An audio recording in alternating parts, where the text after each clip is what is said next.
Bem-vindos ao Magos do CX. Hoje quem vai contar um pouquinho das mágicas que fez no nosso setor é o Pedro Hermano, ele que é CEO e fundador da Atri e da App Free Flow. Ele também é professor no IBMEC e ele é apaixonado por livros e lutador de jiu-jitsu, faixa preta, inclusive. Pedro. Obrigado aí pelo convite, muito bom estar aqui. Finalmente me convidou. Tá vendo? Para quem não sabe, estudei com o Matheus, a gente fez Dom Cabral juntos, dividimos o escritório por um bom tempo, bons tempos.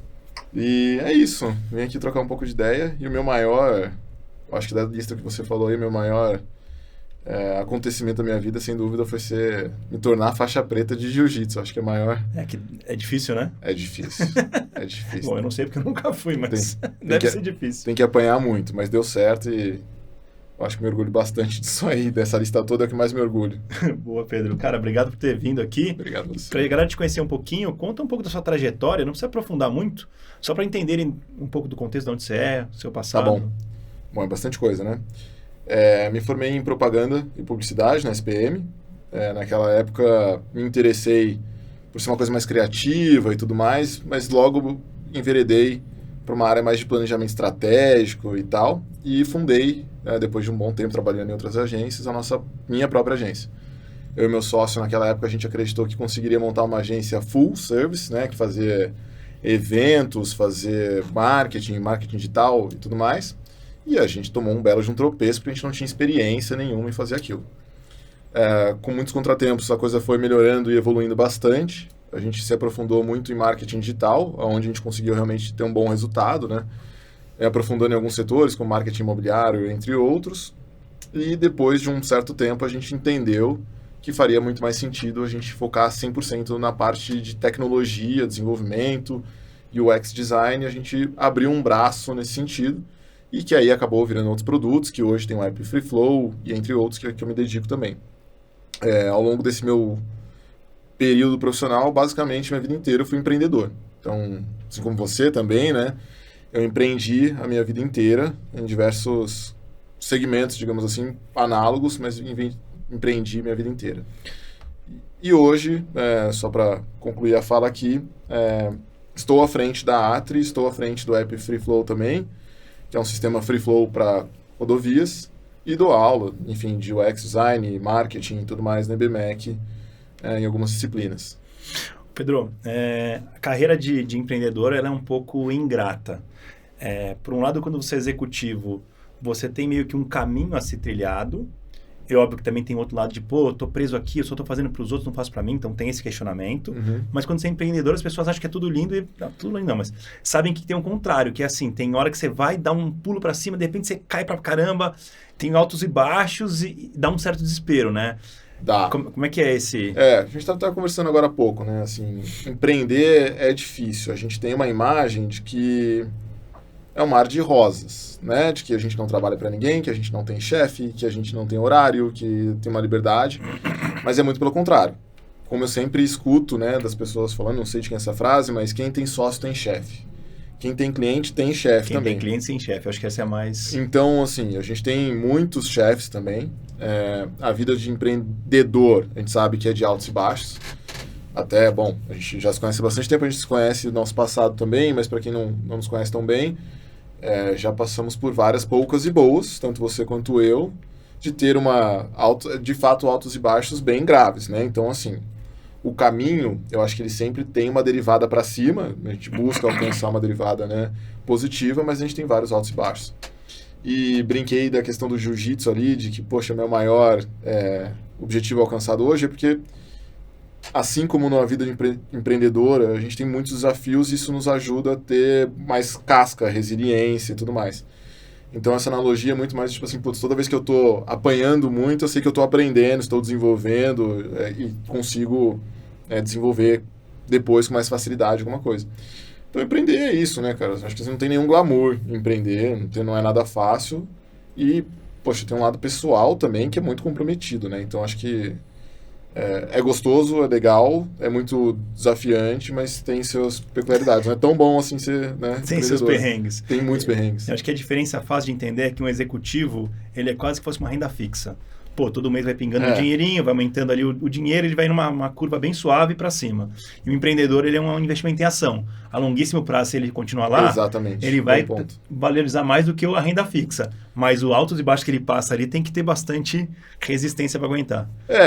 Sem dúvida, e é uma boa analogia que você fez. E assim, basicamente, né, ao longo dessa trajetória, o que acontece é que algumas coisas são mais suportáveis, a gente consegue ter maior resiliência mesmo para suportar, então assim, não se torna fácil, mas a gente tem muito mais resiliência, experiência.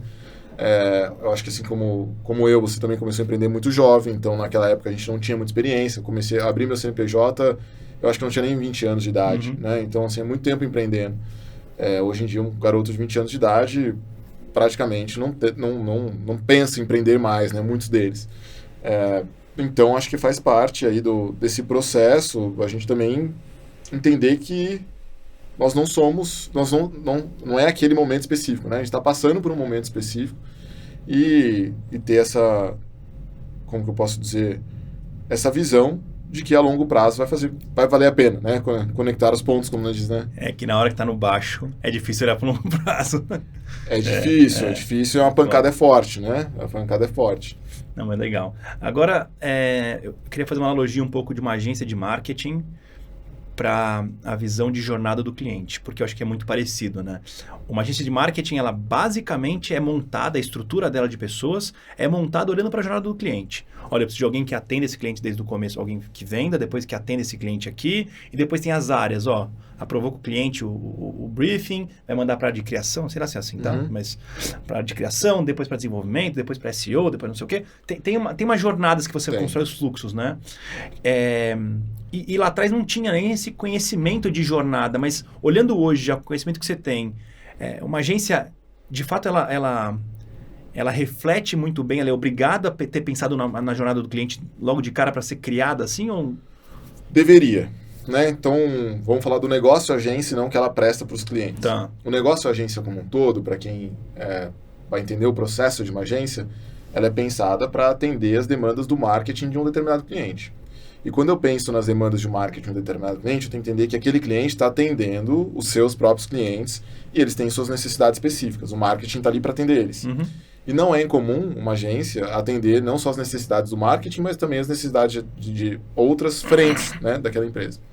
Então, quando eu penso na constituição de uma agência de marketing, de uma agência de marketing digital, eu preciso entender os desafios e os gargalos que aquela empresa tem como marketing, né? E para isso eu penso nessa jornada do cliente. Eu, como negócio, eu vou pensar, o que uma indústria, uma empresa precisa de atendimento? Ela precisa do atendimento da parte de tecnologia, de usabilidade, de SEO, de inbound, de conteúdo, diversas frentes. E eu penso isso numa jornada. De fato, como você falou, no passado, não tinha esse entendimento de jornada, de funil, era uma coisa muito etérea. Hoje a gente consegue entender a jornada e até uma coisa que me incomoda um pouco, porque assim, a gente tem diversas jornadas e é impossível mapear todas elas muitas vezes, mas a gente consegue ter uma boa base consistente e sólida para fazer um bom negócio, um bom atendimento. Então, nesse processo, a gente pensa muito no o que eu vou fazer para atender bem esse cliente e se isso vai servir para o cliente dele também, senão não vale de nada. Eu lembro muito bem que no passado, quando a gente começou a trabalhar com marketing, eu trabalhava basicamente com Orkut. Começamos lá na época do Orkut, de fato. Então é bastante tempo fazendo isso. E não tinha esse entendimento de jornada. Não tinha o entendimento de jornada. A gente fazia ações muito pontuais e não gerava resultado, não refletia resultado. E a coisa começou a melhorar, a gente começou a ter dados analíticos, a gente começou a ter ferramentas analíticas e dados estruturados para a gente conseguir acompanhar essa jornada. E um exemplo bem prático disso é que no passado bem distante, 12, 13 anos atrás, a gente começou a trabalhar bastante com marketing digital e imobiliário. Por que eu comecei a fazer marketing digital e imobiliário especificamente? Porque o marketing era uma coisa muito quadrada, de fazer panfleto, anúncio, coisas tradicionais, e os incorporadores, construtoras não conseguiam entender que o cliente dele começava a busca em outros caminhos. E eu comecei, o mercado em si começou a entender que essa busca começava lá, na busca no Google, portais imobiliários, e aí depois interagia com umas frentes que eram offline, entre outras, e a gente vai construindo essa jornada de interações e esses touchpoints. Então, a partir daí eu consigo entender como negócio agência, como eu forneço serviços para cada uma dessas frentes e acompanho essa jornada. Então, quando a gente fala nessa questão de negócio em si, o principal e fundamental é identificar e mapear essa jornada. E o mais importante de todos, né, que eu vejo as pessoas pecarem muito, é acompanhar se ela se mantém a mesma. Porque ela muda constantemente o tempo todo. Ainda mais nos tempos de hoje, é difícil a gente conseguir falar assim, poxa, essa é a jornada do cliente, tirar uma foto dela. Ela não vai ser assim amanhã, ela não vai ser assim na próxima semana. Então, esse entendimento é muito importante. Não, legal. E vamos lá, eu sei que o App Free Float é meio que um pedaço ali da Atri, né? Sim. Enfim. Mas ele é um produto completamente diferente da agência. Então, você vinha como uma agência mais tradicional, fazendo depois foi para o digital. Sim. Depois digital começou a entrar uma parte de UX e desenvolvimento de software Sim. mesmo. E como desenvolvimento de software, você fala, pô, podia criar um produto. Isso. Então, como é que surgiu? O que é o App Free Float? Só para as pessoas entenderem. Tá. Dando um pouco do contexto, né? A gente evoluiu como negócio para atender os nossos clientes, pensando na jornada deles. Uhum. A gente saiu de um marketing mais tradicional para o marketing digital e comecei a ver que viam mais valor no nosso serviço de UX, desenvolvimento, tecnologia. E principalmente por interesse meu pessoal. Eu sempre gostei de tecnologia.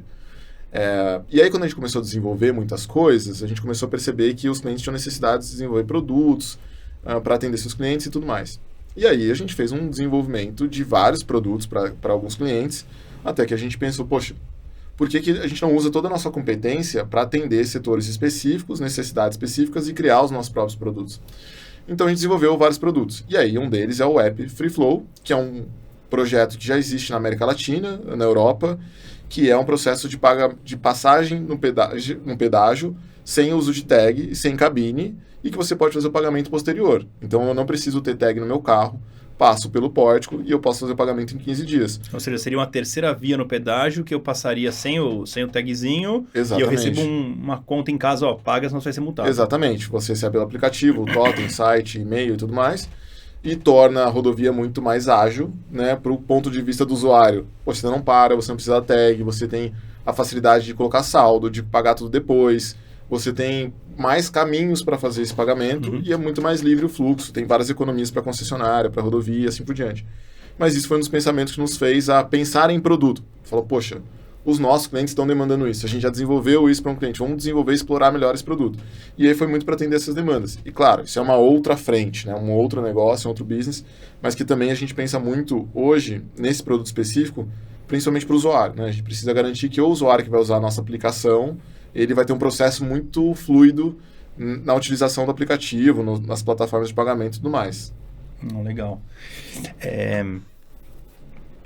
Quando você fala de criar produto, eu acho que existe uma coisa meio natural. Inclusive, vou olhar para a indústria tradicional, tá? Sei lá, o cara tem uma injetora de plástico. Aí ele começa a injetar plástico para terceiros. Chega num determinado momento, esse cara vai crescendo, vai se especializando, vai entendendo como funciona, tá? E fala assim, pô, eu podia injetar um plástico para mim aqui num produto meu. E aí, eu imagino que se não foram todas as empresas que começaram assim, a maioria delas, que hoje tem produto, começaram sendo um prestador de serviço. Então, eu vejo como um caminho um pouco natural das empresas, ela começar tendo um asset light, né? Então, eu só vou contratar gente para revender mão de obra no fim do dia e organizar, orquestrar essa galera. Mas chega uma hora que eu cresço, eu ganho um volume, sobra um dinheiro aqui para poder investir e criar meu próprio produto, que é onde está o grande diferencial, né? Porque se só o prestador de serviço, fica mais difícil se manter naquele aquilo que a gente está falando, né? Serviço é muito difícil a gente escalar. Né? A gente não é um projeto tão escalável. A gente consegue agregar bastante valor e bastante gerador de caixa, digamos assim, é possível gerar bastante caixa, mas ele não é altamente escalável. Quando a gente pensa que eu já entrego isso para os meus clientes, eu já tenho a competência para desenvolver e eu tenho um entendimento de um setor ou um business específico, eu posso criar meu produto. Então, para nós, está sendo, né? Não estou falando que a gente está nesse processo hoje em dia na Atri de criar vários produtos e ter uma esteira de produtos, inclusive. Então, hoje, a gente criou o App Free Flow, que é o nosso principal produto, que a gente está tentando desenvolver, implementar, e que é um produto vencedor, já se provou vencedor. Tem uma plataforma de e-commerce que a gente cansou de desenvolver para vários clientes, para bater nas grandes plataformas, mas eu percebi que, poxa, eu já estou fazendo um produto a nível de qualidade superior, por que eu não transformo ele em um produto também? E entre outros que a gente poderia, inclusive, colocar, que talvez ou falta recurso ou tempo, né? Que a gente não tem também todo o tempo do mundo e recurso. Mas sim, eu acho que é um caminho natural e E tem alguns desafios, né? Porque, assim, o time que sabe prestar muito bem serviço, dificilmente ele sabe construir um bom produto. Então, estamos nesse caminho de aprendizagem também de como é que eu transfiro essa competência da prestação de serviço para os outros, para os nossos próprios produtos. Então, a construção do roadmap é diferente, o modo como a gente lida com as demandas é diferente, a gente tem uma visão um pouco diferente de gestão. Então, assim, tem suas peculiaridades, mas acho que o caminho natural para todo mundo, sem dúvida, é esse. E eu acho que é onde, de fato, tem mais valor para os negócios. Eu acho que para todo mundo, né? Criar um produto te dá mais margem, te dá mais resultado e assim por diante. Tá. Não, muito bom. E em relação a aprendizado com o cliente, eu acho que tem uma vantagem de você ser um prestador de serviço, é que você se envolve com muitos clientes diferentes, ramos diferentes, até países diferentes, eu sei que você atua com alguns. Sim. E tem muita coisa que você aprende com esses caras. Porque ele vem com um processo de um jeito aqui, o outro ali, você fala, pô, esse jeito é melhor que aquele, tá funcionando melhor. Ou eu entrego a mesma equipe entregando o resultado A para esse aqui e B para esse outro. Mesma equipe, mesmo know-how, mesmo tudo. Esse cara tem que fazer uma coisa diferente. Você aprendeu muito na jornada com... Sim, como agência de marketing, eu acho que até um bom começo para todo mundo que vai empreender, né? Sei lá, se eu fosse pensar no negócio hoje para começar, eu acho que é um bom começo. Prestar serviço de algum tipo. Prestar qualquer serviço, de marketing, de design, de conteúdo, qualquer coisa, né, de prestação de serviço. Porque eu acho que te dá isso, te dá essa capacidade de se conectar com muitas pessoas. Você vira um centralizador de diversos negócios. Então, muitas vezes a gente já conectou uma coisa com a outra, até nós mesmos, né? Tipo, cara, conheço um cara aqui que faz um serviço análogo, que é meu cliente, que é seu cliente, vamos fazer essa troca. A gente escuta muita coisa dos nossos clientes, das necessidades, das dores, a gente aprende muito com eles. E é dali que surgiu a oportunidade, como surgiu o e-commerce, como surgiu a... Exato, é dali que surgem as oportunidades. Então você tem que ter essa capacidade de escuta também e entendimento. E um lado mais importante para quem é empreendedor, acho que a gente está enveredando bastante para o empreendedorismo aqui, mas que eu acho que é um ponto legal, é que, cara, te dá uma capacidade de aprendizado absurda. Assim, fala, poxa, eu entendo um pouco do setor de indústria, eu entendo um pouco do setor médico, eu tenho várias caixinhas que eu fui aprendendo que agora, hoje, eu vejo que elas são muito úteis. Então, nesse leque de ferramentas, você vai somando, né, ferramentas para isso e vai conseguindo ter o melhor resultado. Então, acho que, assim, esse processo de aprendizado é bom e, como eu falei, quem tem cliente tem vários chefes e você também cascora, né? Você apanha bastante, aprende como o cliente trabalha, como você falou, né, lá fora, nos Estados Unidos, por exemplo, a gente atende clientes lá, eu atendo clientes lá, é muito diferente, assim, o processo é muito diferente. A gente tem um aprendizado completamente diferente para poder implementar aqui também, e isso dá bastante versatilidade para tocar outras coisas. Então, hoje, né, eu acho que é muito mais fácil para abrir qualquer outro tipo de negócio, produto, porque eu tive essa escola, digamos assim, né, 13 anos aí, aprendendo com os clientes.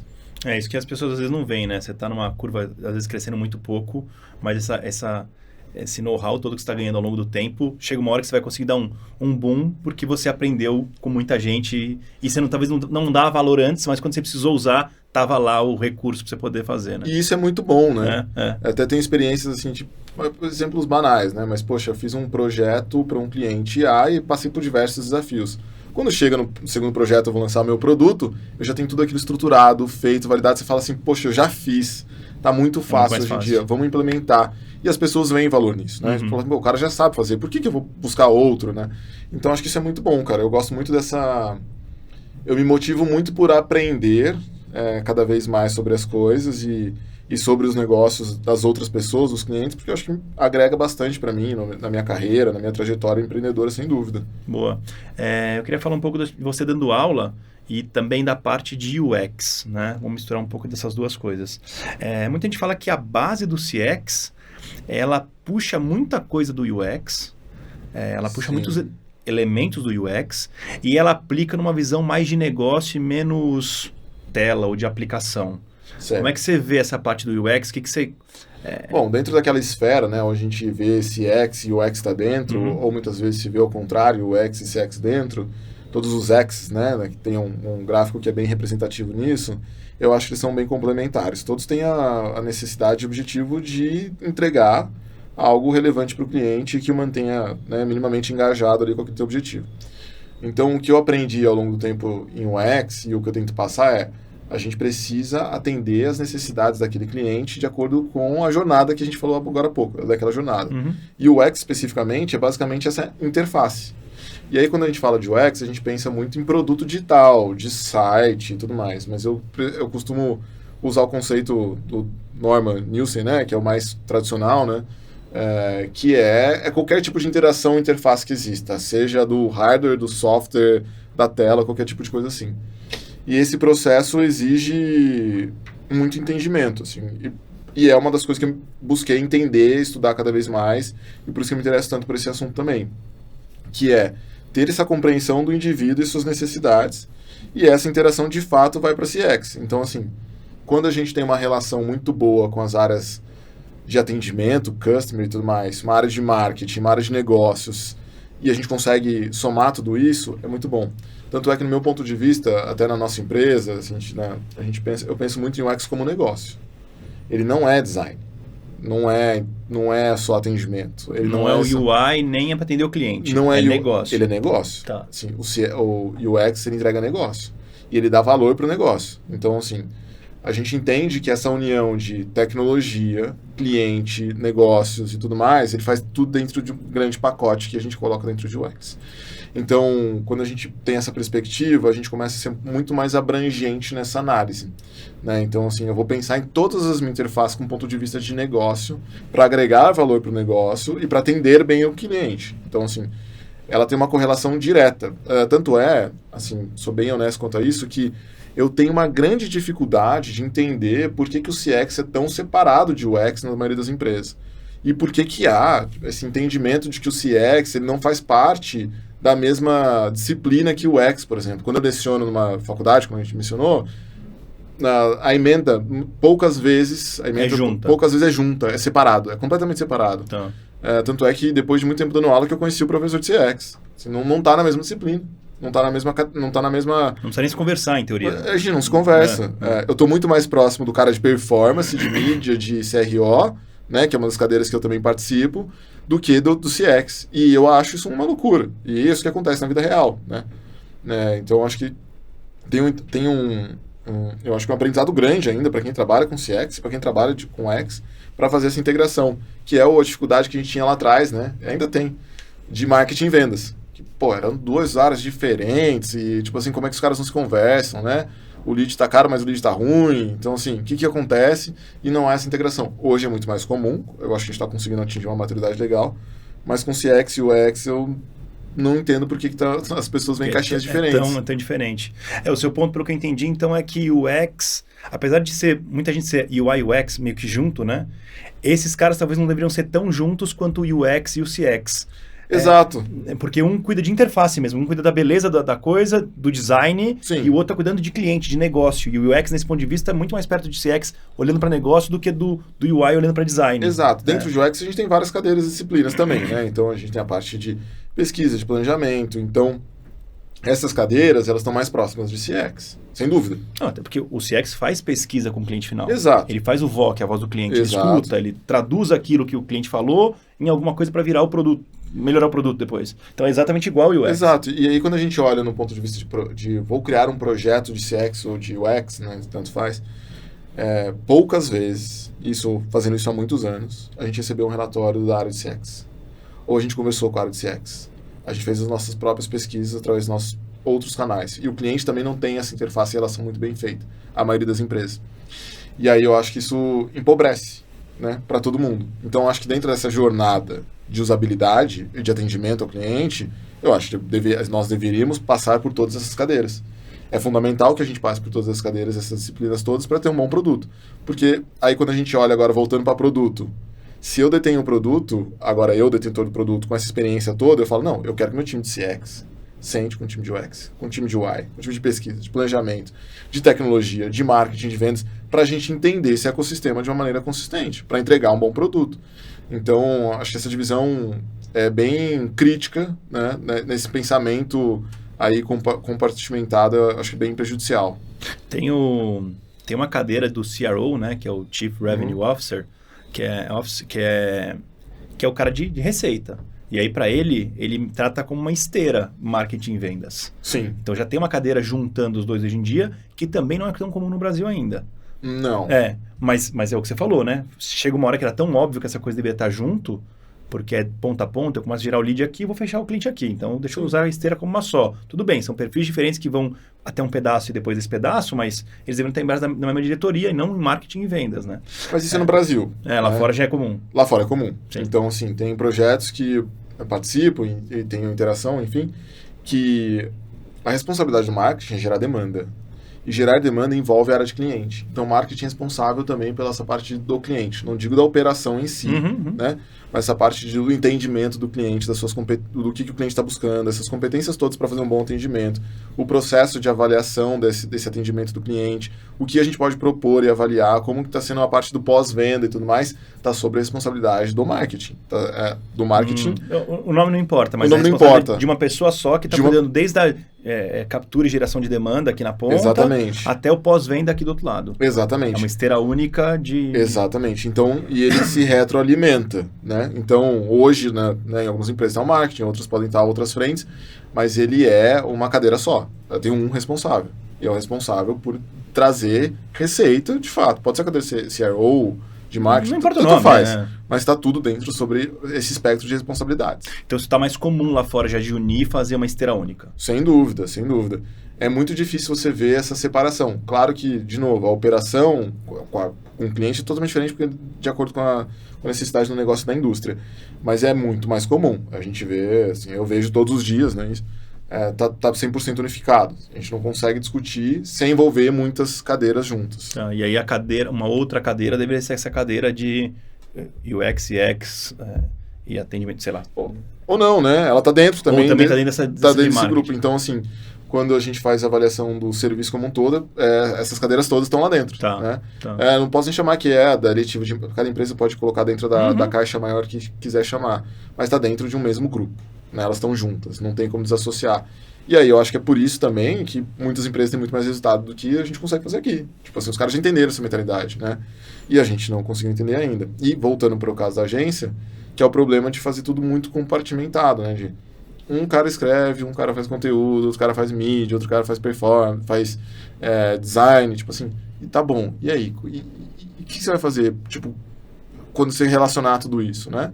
Então a gente é muito a favor, por exemplo, de colocar todo mundo junto. Então tem squads, ou pods, né? Não divide mais por área. Essas 5 pessoas são atendimento, essas 4 são criação, essas 4 são mídia. Não. Eu tenho uma squad para atender esses 3 clientes, essa galera é uma squad só. Claro que cada uma tem sua core competência. Sim, mas suas responsabilidades. Mas a gente tira essa visão de área assim e coloca ela... Mas o desafio está dado. Então você tem que atender o desafio, esse time atende o desafio. Então essa construção de pods é muito mais eficiente. Eu acho que... Isso está mais comum hoje nas agências? Não tanto. Algumas agências só trabalham com squads e outras agências não. A gente trabalha com squads, então eu tenho times que atendem o cliente e você precisa ter uma multidisciplinaridade e multicompetência, né? Então, assim, e todos têm que ter uma visão de negócio, que é o mais difícil, né? Porque quanto mais júnior você tem, menos visão de negócio aquele colaborador tem. E, ao mesmo tempo, que assim, a gente não consegue pôr todo mundo sênior numa squad, porque os clientes não contêm essa capacidade de pagamento, alguns deles, né? E a gente está atendendo uma expectativa de negócio. E, então, assim, o ideal, no meu ponto de vista, para quem está montando um time interno, contratando uma agência, cara, põe um squad, põe um podzinho ali para trabalhar junto e faz essa interface de uma maneira decente. Põe alguém de vendas dando input, põe alguém de marketing dando input. Se você não tem muita como fazer uma gestão completa, pelo menos põe esses inputs aí para aquele squad, para ele andar sozinho, fazer, propor, agir. Eu acho que daí se torna muito mais eficiente. Não, legal. Isso é uma mudança que acho que a gente vai ver mais aqui no Brasil, que a gente vê pouco ainda, né? Mas que vai ser mais comum. Do ponto de vista agora falando um pouco mais da sua vida pessoal e como impacta no trabalho, né? Você falou muito do Gil já, acho que você pode falar um pouco mais por que te dá essa casca, como é que funciona, como é que é o processo, e o que mais, que você gosta muito de ler, né? Ajuda no negócio, não ajuda? O que você... Sim, o jiu-jitsu é difícil porque não é meu hobby, é uma paixão de fato, então eu sempre acabo falando bastante. Mas, cara, na minha vida pessoal, acho que assim, como a gente falou de maneira empreendedora, né? Já passei por vários desafios, assim, tô bem encascorado. Passei por diversos desafios mesmo, assim, desde quase fechar a empresa e a vender a empresa, né? Elas são os extremos. Então, esses extremos todos eu já tive essa experiência e E eu acho que daí, eu vou falar do jiu-jitsu porque é o meu esporte, mas eu acho que qualquer outro daria essa resiliência também, te ajuda a encascorar e ter essas competências, né? Então, e te dá sanidade mental. Então, hoje eu me obrigo a ir pelo menos 2 vezes por semana. Até o ano passado eu estava indo todo santo dia, mas não dá, né? Uhum. Tem filho. Tem filho, tem outras responsabilidades, toda a coisa toda. Então, mas me mantém muito ativo nesse pensamento de, putz, tenho essa resiliência, eu tenho essa casca, né? E tenho também a tranquilidade para ser de um desafio complexo. O que é? É na hora que você tá ali, aí você tá numa luta, não sei como é que chama, com a outra pessoa, você fala, puta, vou desistir. Não dá, vou segurar mais um pouco. Você cria um hábito de não desistir, seria isso? Exato, eu acho que tem muito disso. Vamos supor aqui, né? Então, quando você tá por cima de uma luta, assim, você tá muito bem, né? Você tá na posição ótima, né? Que é o ideal, você está por cima. Então, você está realmente batendo no seu colega. Tá. Mas quando você está por baixo, você está no sufoco, você está apanhando, literalmente apanhando. Naquele momento ali, primeiro que você vai falar pô, vou desistir. Isso vem recorrente na cabeça. O tempo todo. Tá. Mas você começa a criar uma capacidade de falar assim, não, eu não vou desistir, eu posso ir mais. Eu tenho... Tá ruim, tá doendo, mas eu aguento tá mais um ruim, pouquinho. mas eu aguento. E depois chega uma outra fase, que aí você já começa a ter um pouco mais de experiência, não, eu estou apanhando, eu aguento e eu sei a saída, eu só preciso um pouco mais de calma. Então você nem pensa mais, mas já fica tranquilo, já sabe que naquela situação você já saiu dela algumas vezes. Exatamente. Você vai sair de novo. Eu já saí algumas vezes. Então vamos falar nos mundo empreendedor aqui, né? Cara, várias vezes a gente já pensou em desistir. Eu acho que você também, né? Sim, todo mundo. Sim. Eu já pensei em desistir várias vezes, já pensei em voltar a ser executivo, já pensei em desistir, de largar tudo. Uma boa proposta, né? De já, executivo. já, e a gente assim... Um negócio de balança, você fala, mas não vou aguentar também. Mas não vou aguentar, porque não é aquilo que eu gosto de fazer, não gostaria, enfim. E aí, hoje eu consigo falar assim, não, tá ruim, ou está em posição boa, e eu sei que é muito dinâmico também, né? Eu sei que essa variação numa luta é muito dinâmica. Você tá batendo, hora você tá apanhando. Então eu consigo ter um pouco mais de... cara, tranquilidade. E, assim, aplicar isso na minha vida. E aí é muito louco isso, né? Porque parece um pouco etéreo demais, mas eu acho que todo tipo de esporte, de combate, tem isso. Querendo ou não. Os caras estão apanhando, não tá. E eu acho que isso é super importante, assim. Se não fosse isso, provavelmente... Você já tinha desistido antes. Eu já teria desistido ou já teria tido algum tipo de... burnout, de problema pessoal grave, assim. Isso, e também é uma válvula de escape muito boa. E sobre ler, cara, assim, eu gosto bastante de ler coisas, né, variadas, assim, e eu gosto mais de ler livros mesmo sobre negócio, empreendedorismo, qualquer coisa, né, essa é mais minha linha. Eu acho que super ajuda, valida o que você está fazendo, mas eu acho que tem que ter a maturidade também de, tipo assim, não é tudo que tá ali que vai funcionar para você, e tem muita coisa que eu já li que não estava no momento certo. Então, tipo, putz, cara, sei lá, todo mundo fala da fórmula do crescimento, né? Tipo assim, tem hora que você não consegue pôr aquilo lá, né? Tipo, ou qualquer outra... um livro que fala assim, olha, você tem que sair do operacional, ficar no estratégico. Você tá no momento que ou você mete a mão na massa, por exemplo, quando você pega o Free Flow, começou ele ali, ou era você meter a mão na massa, não tinha como você... sou eu, né? Tipo, hoje em dia, assim... Então, assim, tem coisas que eu tô vendo agora que, tipo assim... Até mesmo o curso, a gente estudou juntos, né? A gente fez Dom Cabral, gestão de negócios juntos na Dom Cabral, enfim, há 4, 5 anos atrás. Faz tempo, hein? Bom, faz um tempo já. Eu acho que foi muito precipitado, porque eu estava num momento que eu não precisava, talvez, daquela competência. Eu não estava pronto para aquilo ainda.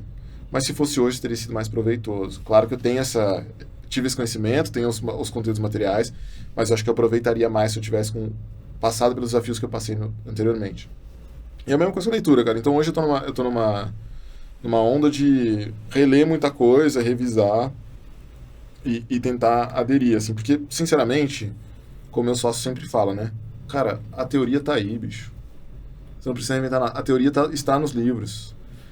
Tudo que você precisa saber está lá. O que é difícil é executar. Saber exatamente qual playbook em cada momento você tem que usar. Exato. Então, operar que é o difícil, é o grande desafio.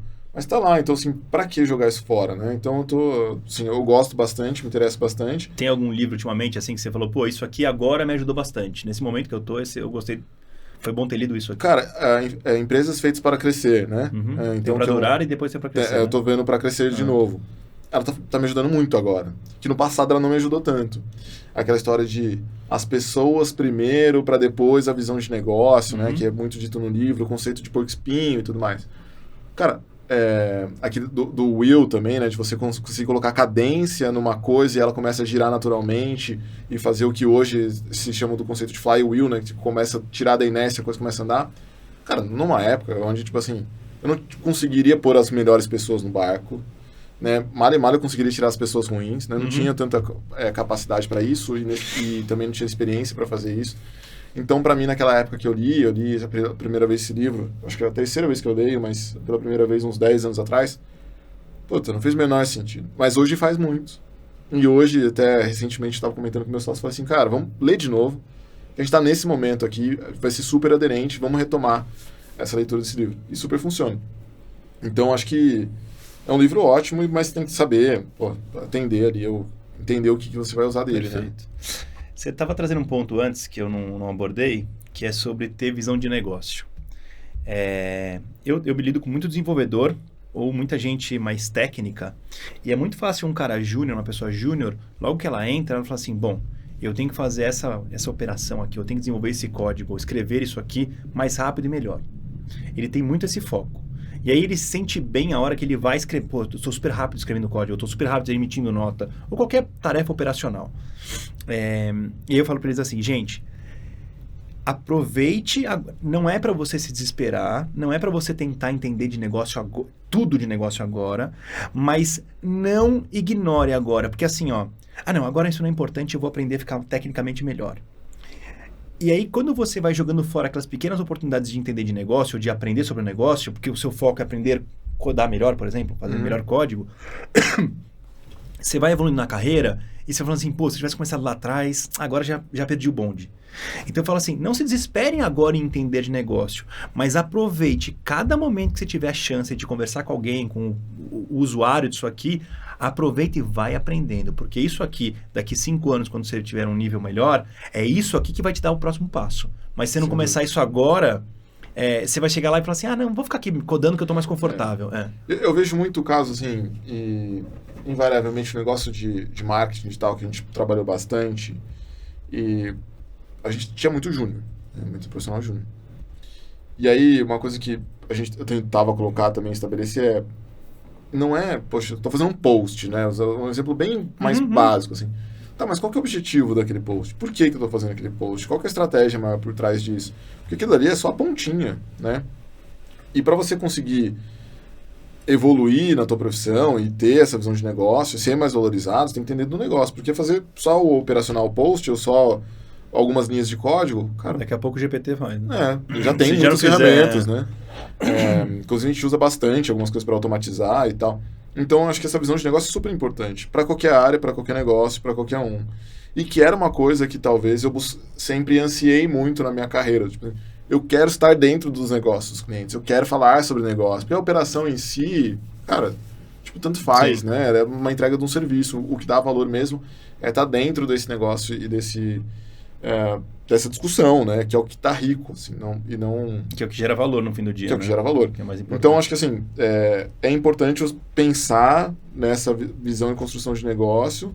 E, claro, mas no começo, bicho, tem que comer grama mesmo, assim, tem que fazer muito operacional e acabou. Ir embora. E, assim, não tem muito o que fazer. Mas o que você falou, depois que você ganha uma proficiência em fazer aquilo, que você faz com mais conforto, começa a perguntar, para que é? Como é que é? Qual é a estratégia? Exato. E aí, sobre isso também... lá no começo da empresa, eu lembro que a gente tinha um livreto, sei lá o que era, de algum segmento, um evento, não lembro o que era, um jornalzinho, que a gente decidiu fazer uma propaganda. Lá na Blue Lab a gente decidiu fazer uma meia capa lá para fazer uma propaganda. E aí, depois de um tempo, eu não queria fazer, mas também não sabia por que justificar, por que não, né? E eu percebi, e eu achava meio bobagem, esse papo de estratégia é papo, né? Conversa.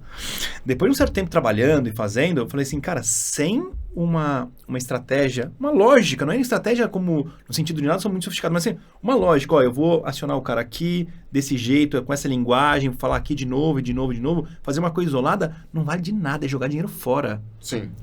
Então eu acho que também quando você ganha uma maturidade maior, você começa a dar menos valor pro a entrega pontual e mais valor para o todo, se aquilo todo faz sentido para o público final, né? E isso, Matheus, até eu acho que na minha experiência, assim, de fazer muitas coisas, né? A gente estava até conversando no almoço de, cara, tem o negócio de marketing digital, daí a gente tem a parte de desenvolvimento de software, a gente tem o produto Free Flow, tem o produto de e-commerce, várias coisas nesse nosso micro ecossistema, né? Mas que ao longo de...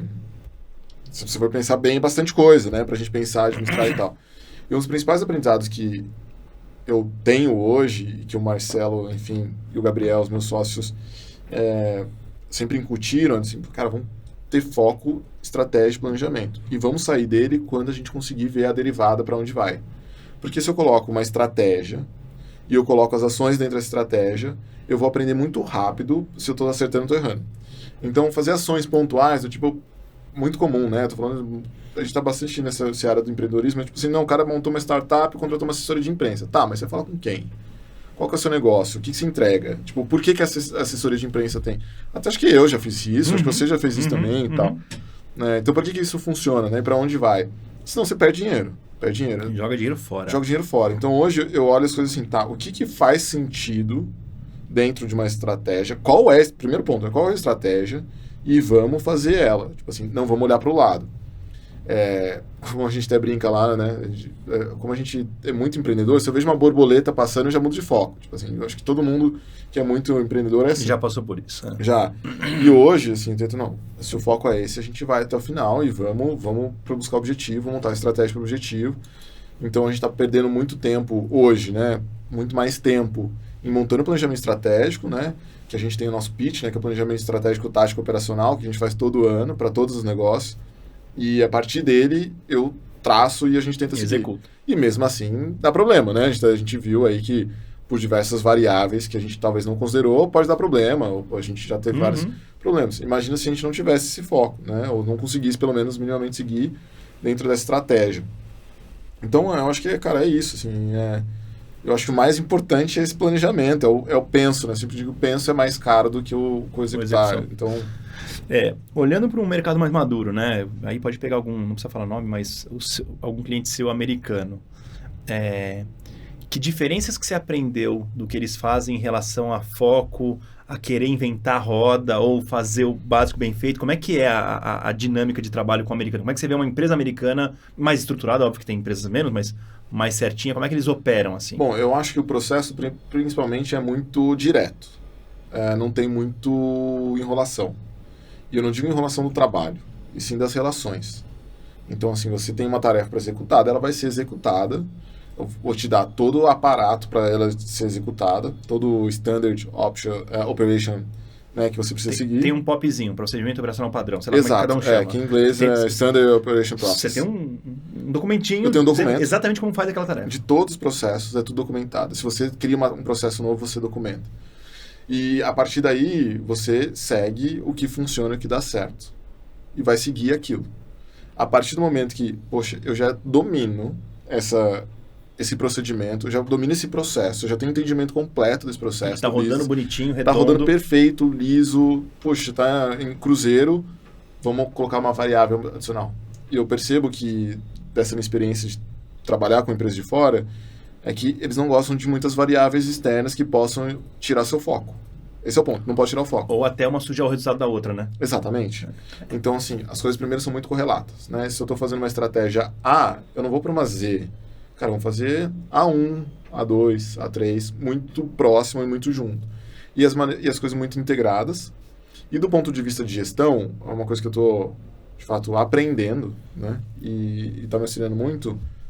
Tudo é muito documentado, é tudo muito bem distribuído, mas com um direcional muito claro. Que hoje aqui, você sabe como é que é? Fala assim, cara, precisa fazer uma tarefa aqui e tal, o cliente me chamou, o produto deu problema ali, vamos criar e executar. Não.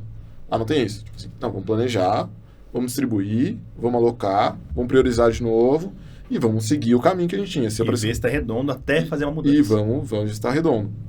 Então, acho que é uma diferença grande de gestão, né? Que é uma coisa que eu acho que a gente não vê muitas pessoas fazendo bem por aqui.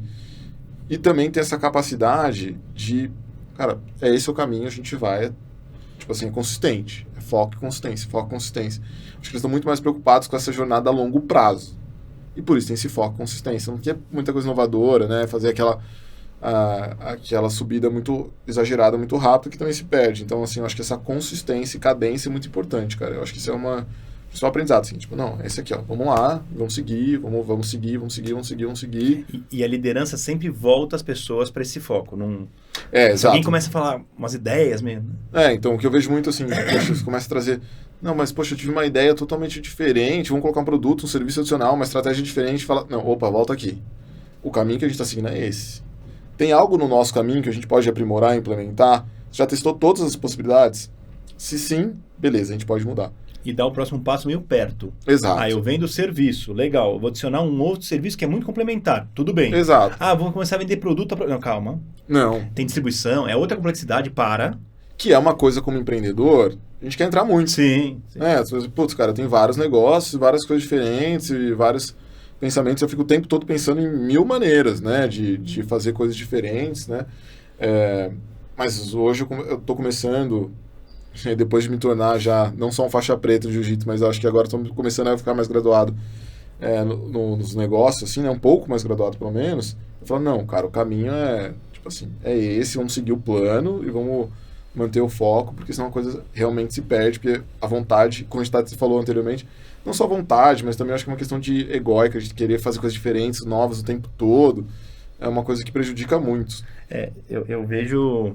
Eu vejo que às vezes a gente entende até como uma obrigação, né? Pô, se eu sou o cabeça dessa empresa aqui, tô tocando negócio, eu tenho que trazer coisa nova. Exato. Eu tenho que trazer inovação. E, na verdade, no final do dia, eu preciso trazer foco. Eu preciso não deixar que as pessoas... É o oposto, né? A gente tem uma... Talvez o feeling é trazer o novo. Cara, e é muito difícil, assim. A gente tá numas tentativas hoje, cada vez mais, né? De manter um processo simples, mas que vai ser seguido e é o foco, né? E volta na questão do nicho, da segmentação, de ter um negócio que é realmente mais consistente naquilo, não abranger muitas coisas, não dar um passo maior do que a perna e tudo mais, né?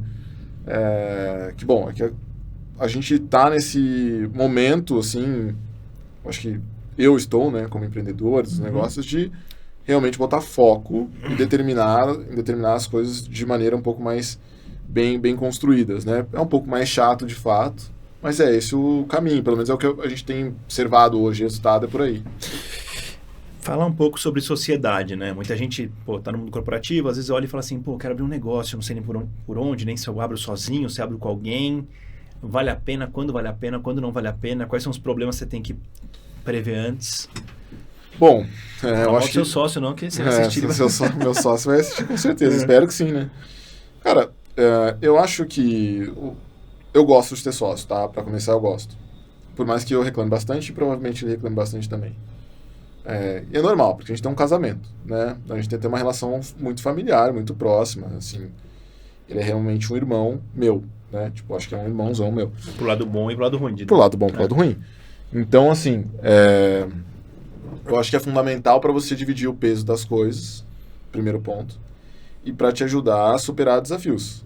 A gente não tá bem o tempo todo, né? Então, assim, numa relação de casamento, né, nem sempre a gente tá 100%. Cara, às vezes você tá 80%, eu tô 20%, e a gente se complementa, e vice-versa, né? E também tem uma questão que eu acho que, assim, as competências são muito bem-vindas, complementares. Ou seja, vocês não têm o mesmo perfil. Nem um pouco. A gente tem um pensamento muito igual. Tá. Ou seja, o objetivo que vocês têm é o mesmo. Nos conhecemos há muitos anos, temos o mesmo objetivo, uma formação muito semelhante, mas a gente tem... Mas o jeitão de cada um completamente diferente. Você conhece muito bem o sócio, é muito diferente. E o que eu acho muito bom, assim, é que a jornada empreendedora já é solitária, né? É solitária. Então, assim, é duro você não ter alguém para trocar e conversar, desabafar e trocar isso com sua esposa, com os amigos, é totalmente diferente com alguém que tá no desafio com você. Totalmente. Então, eu particularmente gosto. Aí, tirando essa bullshitagem, falando, não, você vai um sócio que, poxa, tem que ser extremamente complementar, com competências que você não tem nenhuma. Tipo assim, que o cara é um gênio. Não, isso nunca vai ter. Um gênio da tecnologia e eu sou o gênio dos negócios e outro cara é o gênio da finança. Cara, assim, isso aí pode acontecer. Eu acho que você pode chegar num estágio que vai alcançar isso. Mas a minha escolha, e é uma escolha, né, que a gente faz de sócio, é de pessoas que eu me desse muito bem, que tivesse pensamentos iguais aos meus, com as vontades exatamente iguais às minhas de objetivos, né, e tudo mais. E eu acho que essa relação, para ser mantida muito bem, cara, tem que estar muito bem alinhado, assim, energeticamente, pessoalmente, profissionalmente e tudo mais. Eu até brinquei no almoço, né? Pô, eu acho que eu e o Gabriel, pelo menos, que a gente tá na frente de vários negócios juntos, cara, enquanto um é o escudo, outro é a espada, literalmente. Assim, eu não conseguiria avançar sem ele, eu acho que ele não avançaria sem mim também em várias frentes. Claro que a gente tem vontade, muitas vezes, de, pô, estamos estressados, matar um ao outro, né? Mas eu gosto dessa experiência, dessa troca e dessa responsabilidade compartilhada, assim, das coisas, né? Eu acho que isso é importante. Eu acho que um grande perigo de ser sócio, o primeiro de todos, eu acho que são dois, na minha opinião. Um é desonesto. Encontrar esse assim, putz, isso mata qualquer coisa, você pode fazer o contrato que você quiser. Se o outro cara for desonesto, meu amigo, no mínimo você vai ter um trabalho gigantesco na justiça que vai te travar por bons anos, aqui não é nada positivo. Então acho que esse é o primeiro que você tem que se preocupar e garantir alguma cláusula para, se for, você conseguir romper rápido, de maneira fácil, a sociedade. E o segundo, talvez não tenha a pegada que você tem. Não estou nem falando de skill, capacidade, não é nada disso. Mas a pegada. Pô, eu estou querendo puxar para fazer uma empresa de tamanho X. O cara não, ele quer um negócio tranquilo, queria entre as 10 e as 3. Cara, vai dar merda. Isso é o maior problema. No passado, do nosso primeiro negócio, a gente talvez tivemos sócios no passado que não estavam na mesma pegada.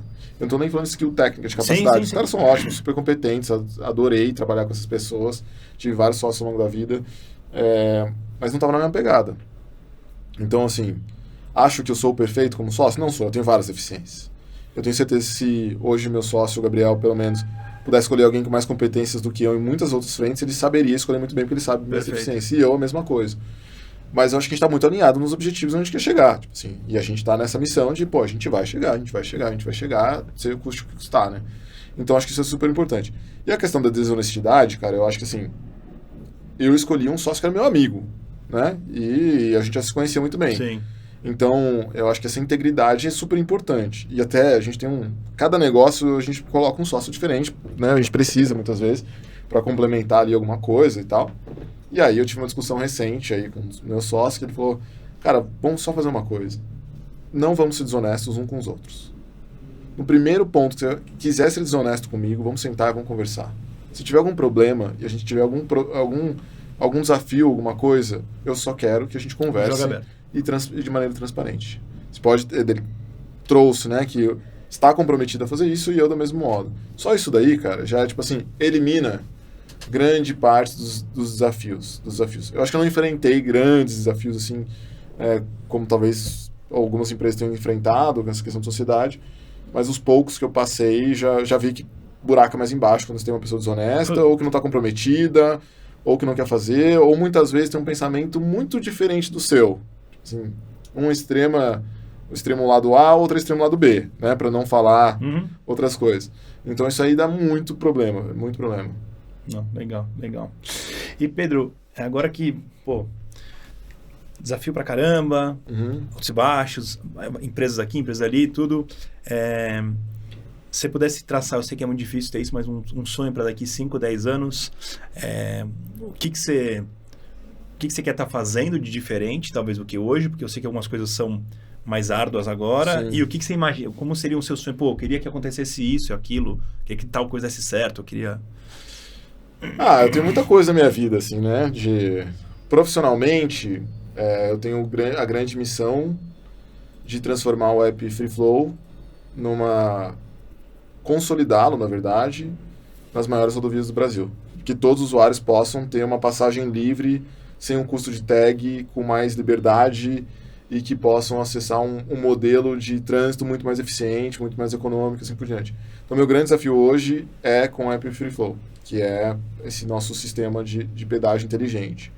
Então, em 5 anos, eu espero que a gente consiga concretizar esse nosso bom share de mercado nesse... Ter um bom share de mercado, mas meu sonho é ser realmente referência, não só nacional, mas na tecnologia de Free Flow, né, que a gente tem desenvolvendo. Até porque a gente está botando muito esforço e muito investimento nela. Então, tem várias ferramentas complementares de inteligência artificial e assim por diante, para que a gente possa torná-la cada vez mais eficiente. Então, esse hoje é meu grande sonho. E, claro, né, prosperar em outros negócios também, importante, bem-vindo. e continuar nessa missão empreendedora, assim, acho que não me vejo fazendo outra coisa.